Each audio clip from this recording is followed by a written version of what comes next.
Ini adalah episode ketiga. Pada 2 episode sebelumnya, kita sudah menjawab 3 dari 10 argumen yang selama ini membuat kita yakin bahwa bumi berbentuk bola.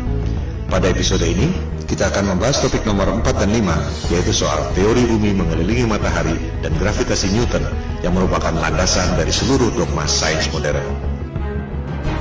Kita mulai dengan topik keempat, tentang persepsi bahwa Galileo membuktikan teori heliosentrik atau bumi mengelilingi matahari. Manusia sudah ribuan tahun mengamati alam semesta. Apa yang mereka lihat adalah sama dengan apa yang kita lihat saat ini jika otak kita tidak dijejali dengan berbagai propaganda sebelumnya. Jangan sekali-sekali meremehkan para astronom kuno, karena mereka lah kapal laut bisa menyeberangi benua tanpa kompas hanya dengan melihat formasi bintang. Zodiak yang Anda pakai sekarang merupakan hasil pengamatan mereka. Mereka mampu menghitung gerhana secara akurat. Jika Anda melihat situs resmi NASA, perhitungan astronom kuno masih digunakan sampai sekarang. Mereka mampu menghitung pergerakan bintang selama 25.000 tahun yang disebut sebagai The Great Platonic Year. NASA pun masih menggunakannya sampai sekarang. Jika kita melihat langit, kondisinya persis seperti di planetarium, bahwa kita dan bumi ini diam. Bintang-bintang berputar mengelilingi kita pada langit yang berbentuk kubah. Semua bintang berputar, kecuali satu yang posisinya tak pernah berubah, yakni bintang utara atau North Star. Para astronom kuno memandang bahwa bintang utara terletak pada titik puncak yang merupakan poros kubah. Itu sebabnya bintang utara posisinya tetap, dan bintang-bintang lain posisinya berputar. Kondisi bumi datar dengan langit berbentuk kubah merupakan kosmologi yang umum pada agama-agama besar di dunia.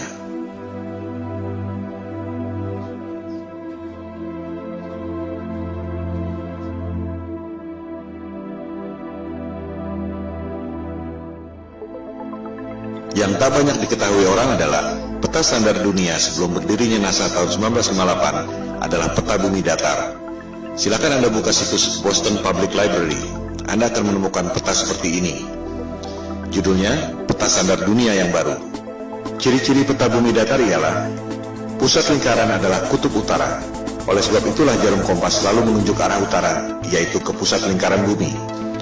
Posisinya persis di bawah bintang utara tempat semua bintang berputar, seperti yang telah dijelaskan tadi. Pulau-pulau dan benua-benua tersebar mengelilingi pusat lingkaran, yakni kutub utara. Sehingga, jika kita terbang dari barat ke timur, akan kembali ke tempat semula di barat, sesuai arah jarum kompas yang selalu menunjuk arah utara, yakni pusat lingkaran bumi. Bagian terluar adalah Antartika, tembok es yang mengelilingi bumi. Jika peta itu di zoom, tulisannya adalah lingkaran Antartika. Tak ada kutub selatan pada peta bumi datar. Antartika bukan benua, melainkan tembok es yang mengelilingi bumi. Boston Public Library itu masih menyimpan arsip peta-peta bumi datar yang merupakan peta standar dunia sebelum NASA didirikan tahun 1958. Antartika bukan benua. Jika di zoom, tulisannya Impassable Ice atau tembok es yang tak dapat dilewati. Kita akan membahas soal tembok es Antartika ini pada episode berikutnya. Juga akan dibahas bagaimana USGS, United States of Geological Survey, lembaga paling kredibel di bidang geologi dan ilmu bumi, membuat peta bumi bola berdasarkan peta bumi datar. Anda bisa cek sendiri di situs USGS. Pembuatan peta bumi datar menjadi bumi bola disebut azimuthal equidistant dengan menggunakan rumus matematika yang dibuat oleh Al-Biruni, cendekiawan Muslim 1000 tahun lalu. USGS menerangkan bahwa peta bumi datar merupakan dasar yang akurat untuk membuat peta atlas nasional Amerika Serikat, untuk mengukur jarak penerbangan dan menentukan arah antena. Bahkan, disebut pula bahwa peta bumi datar merupakan dasar pembuatan logo PBB tahun 1945. Inilah realitas peta dunia sebelum dibentuknya NASA tahun 1958. Silakan Anda perhatikan logo PBB. Kutub utara adanya di tengah lingkaran. Benua-benua mengelilingi pusat lingkaran. Tak ada kutub selatan alias Antartika di logo PBB. Yang ada ialah tembok es yang mengelilingi bumi datar. Anda pun bisa cek sendiri video resmi yang diterbitkan oleh Gedung Putih Amerika Serikat. Terlihat di situ ruang rahasia Presiden Kennedy yang menjabat sampai tahun 1963 menggunakan peta bumi datar di ruang kerja rahasianya. Kita akan membahas hal ini pada episode 4 setelah episode 3 ini. Kembali pada kosmologi bumi datar. Teori bumi pusat alam semesta ini disebut geosentrik, menjadi bagian dari sains sejak dipaparkan oleh ilmuwan Yunani kuno Ptolemy. Ia menghitung dengan rumus matematika secara cermat tentang pergerakan benda-benda langit mengelilingi bumi. Perhitungan Ptolemei sangat akurat, sampai sekarang masih sering dibuatkan model komputernya.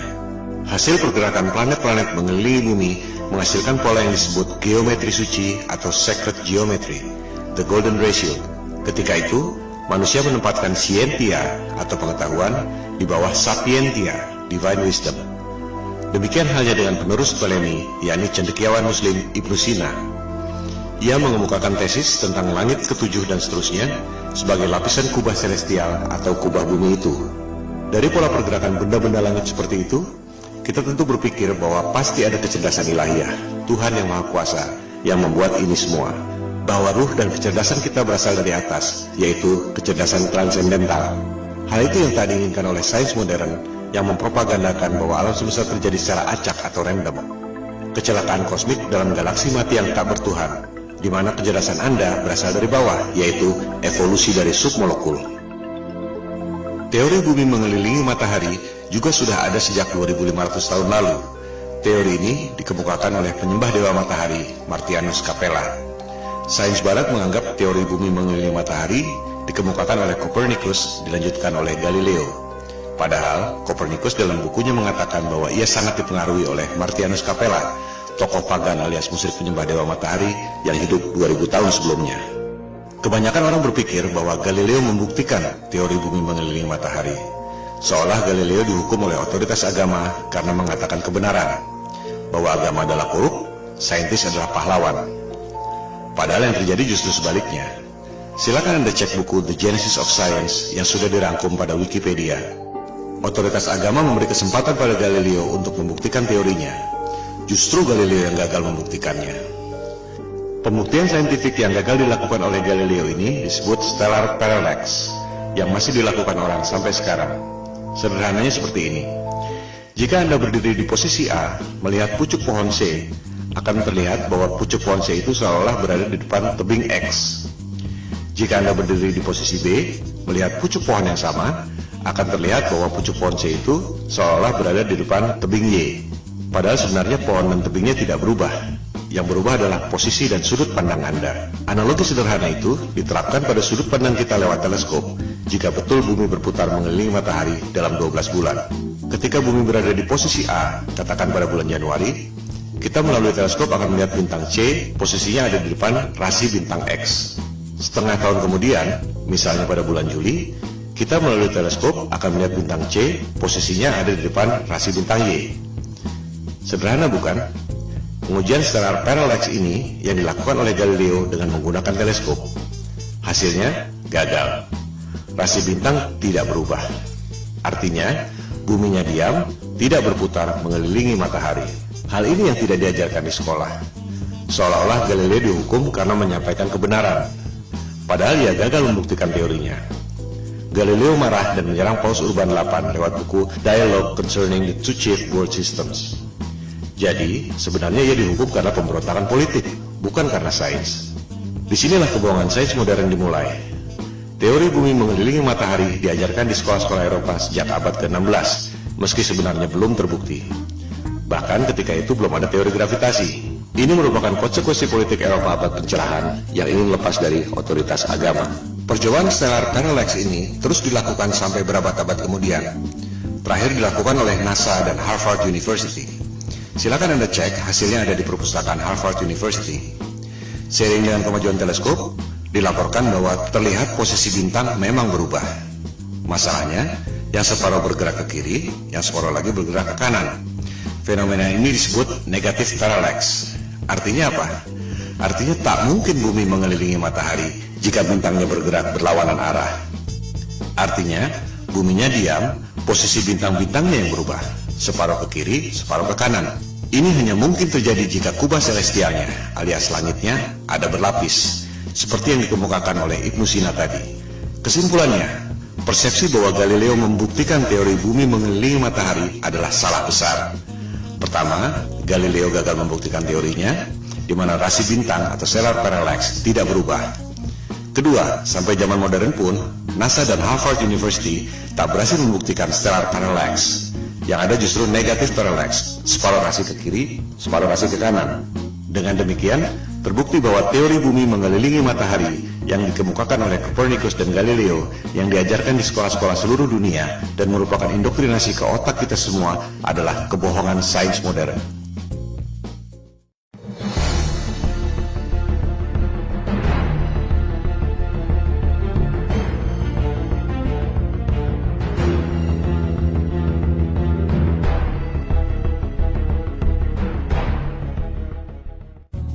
Teori gravitasi adalah fondasi utama yang merasionalkan teori bumi bola mengelilingi matahari.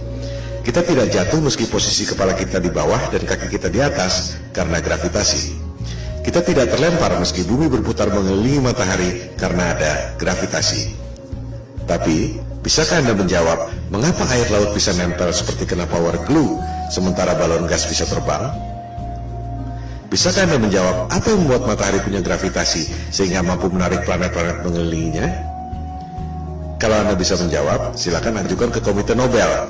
Sebab Einstein pun sudah berusaha menjawabnya dengan teori relativitas dan ia tak dapat hadiah Nobel untuk itu. Kebanyakan orang tak menyadari bahwa gravitasi Newton dan juga relativitas Einstein adalah teori, bukan fakta. Mari kita buktikan. Newton mengemukakan teori gravitasi tahun 1678 untuk merasionalkan teori bumi mengelilingi matahari yang terakhir dikemukakan oleh Galileo tahun 1615. Ketika itu, orang baru tahu ada medan magnet bumi lewat buku yang ditulis oleh William Gilbert berjudul The Magnet. Yang dimaksud The Magnet di sini adalah medan magnet bumi yang membuat jarum kompas selalu menunjuk ke arah utara. Gilbert mengatakan bahwa bumi ini seperti medan magnet raksasa. Lewat legenda apel jatuh ke kepala Newton, ia berasumsi dan berteori bahwa benda jatuh karena gaya tarik bumi. Persis seperti medan magnet membuat jarum kompas menunjuk arah utara.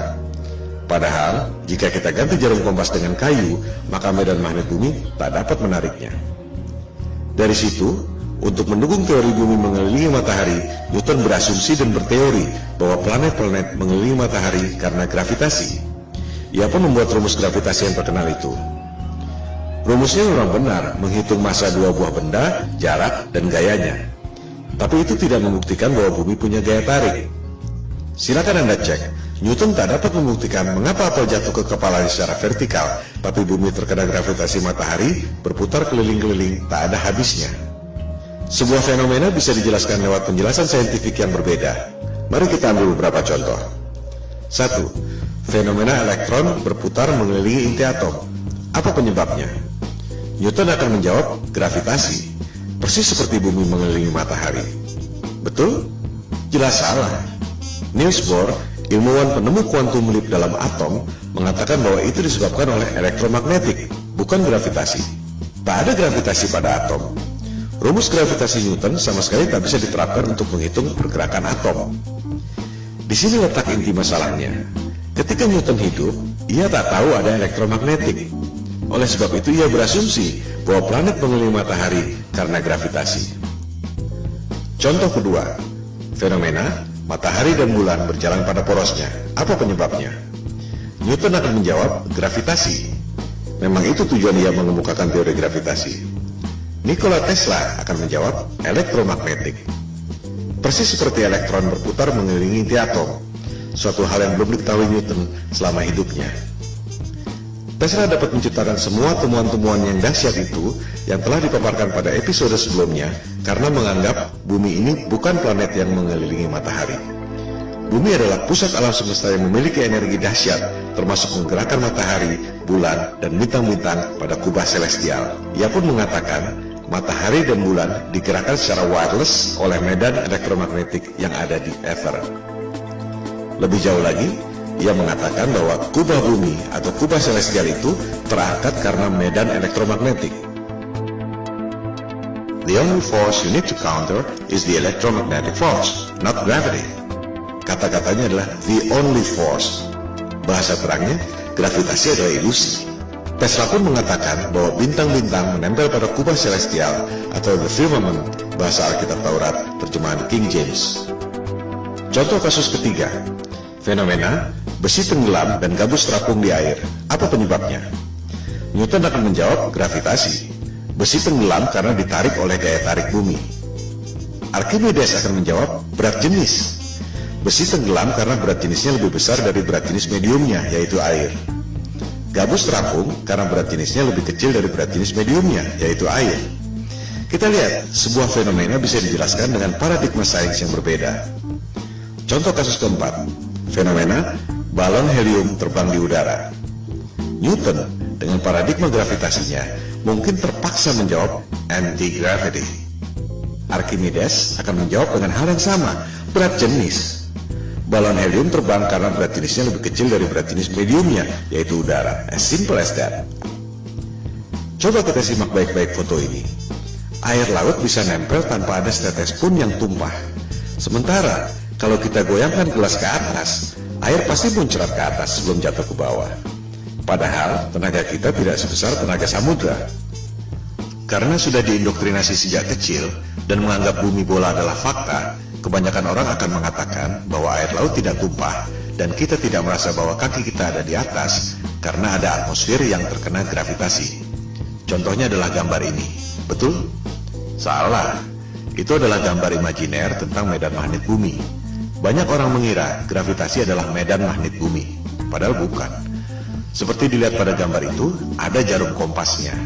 Artinya, itu adalah medan magnet bumi yang membuat kompas menunjuk arah utara, bukan gravitasi yang mampu menarik orang ataupun gajah.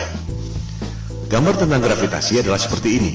Di situ tulisannya, gravitasi membuat semua yang ada di bumi ini stabil. Apakah itu gambar ilmiah? Jelas bukan. Kita juga bisa membuat gambar bumi berbentuk kotak, atau bisa juga kita bikin bumi berbentuk trapesium dengan klaim yang sama. Itu semua adalah gambar imajiner. Coba kita perhatikan gambar ilustrasi gravitasi bumi itu. Apa yang janggal? Kita bandingkan dengan gambar medan magnetik bumi sebelumnya. Di gambar kanan itu, kita lihat ada kutub positif, ada kutub negatif. Ada gaya tarik, dan ada gaya tolak.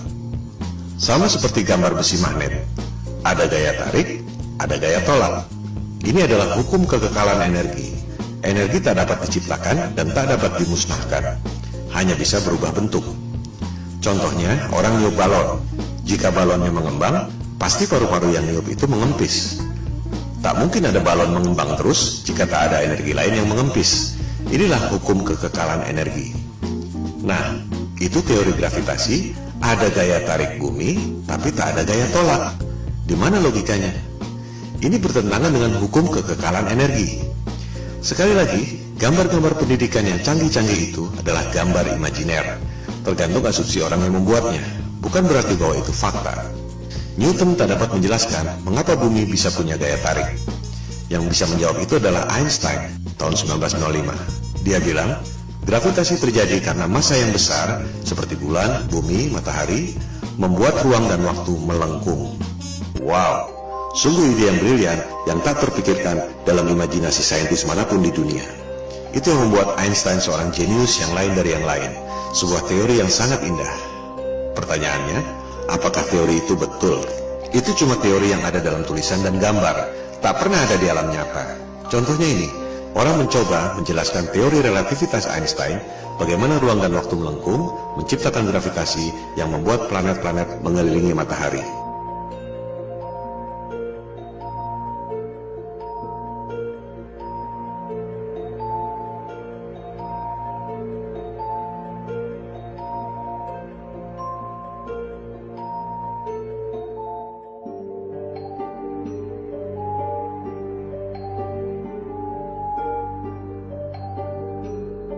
Kita lihat, tetap saja bola-bola yang kecil itu jatuh kan? Tak mungkin ada benda berputar-putar terus selama ribuan tahun. Ini semua adalah teori ilusi, dan orang sedunia terpesona dengan pertunjukan sulap itu. I hate to say this, but there's no such thing as the force of gravity. Well, I wish I didn't know that. Sorry, say that again, Marcus. There's no such thing as the force of gravity. Well, explain that. I can explain it with some maggots. That's why it took Einstein to realise, it took a genius to realise that there is no force, but all that's happening is the Earth is moving in a straight line, but of course a straight line, or the shortest distance between 2 points, in a kind of curved thing like this, is a circle. It's a circle. Sort of like using psychedelic drugs, say.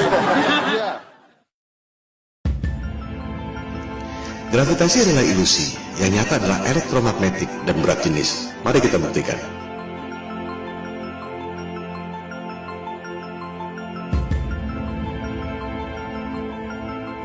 Jadi, betul kata Tesla. Satu-satunya gaya yang harus kita hadapi adalah elektromagnetik, bukan gravitasi. Elektromagnetik bisa kita buktikan lewat benda-benda nyata, bukan cuma gambar-gambar konsep imajiner seperti gravitasi. Huge alternating electric current. On top is a 1 kilogram aluminium plate. So we hear this noise. What's that noise? It's the vibration of the plate because it's vibrating at 2 times the frequency of this one.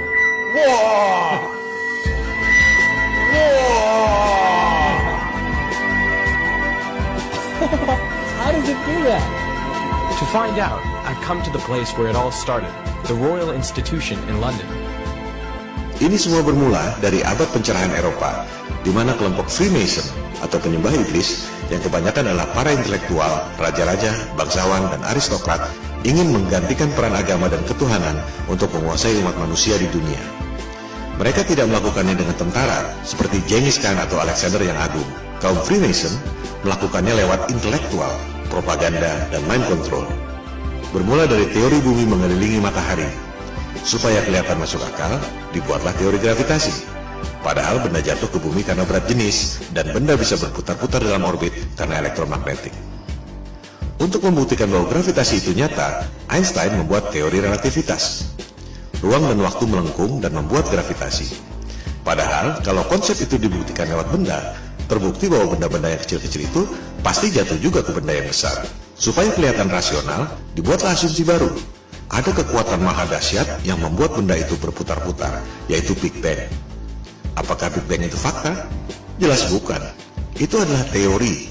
Bahkan di kalangan mereka sendiri pun, Einstein misalnya, tak percaya dengan Big Bang. Ia berpikir bahwa alam semesta ini steady state, tak ada awal, tak ada akhir. Big Bang dan gravitasi adalah Tuhan palsu sains modern. Semua pertanyaan yang tak terjawab dilemparkan pada dua hal itu. Media-media dan dunia pendidikan mempropagandakan teori Big Bang seolah fakta, lengkap dengan gambar-gambar canggih yang sebenarnya cuma imajiner. Berikut usia alam semesta 14 miliar tahun yang sebenarnya cuma perhitungan matematika berdasarkan asumsi. Oleh sebab itulah Tesla mengatakan, para saintis ini hanya menghitung matematika dari rumus ke rumus, dan akhirnya menciptakan struktur yang tak ada hubungannya dengan realitas. Model alam semesta berdasarkan asumsi matematika itu, jika asumsi dasarnya salah, maka semuanya runtuh. Gravitasi adalah ilusi, yang nyata ialah elektromagnetik dan berat jenis.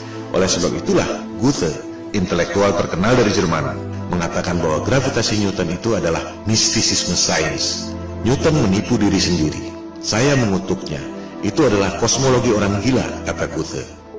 Dengan demikian, kita tutup argumen kelima yang membuat kita sebelumnya yakin bahwa bumi ini berbentuk bola. Gravitasi Newton adalah teori, ilusi, konsep imajiner berupa gambar-gambar yang tak pernah bisa dibuktikan lewat benda. Gravitasi dan juga Big Bang adalah Tuhan palsu yang merupakan fondasi utama kebohongan sains modern.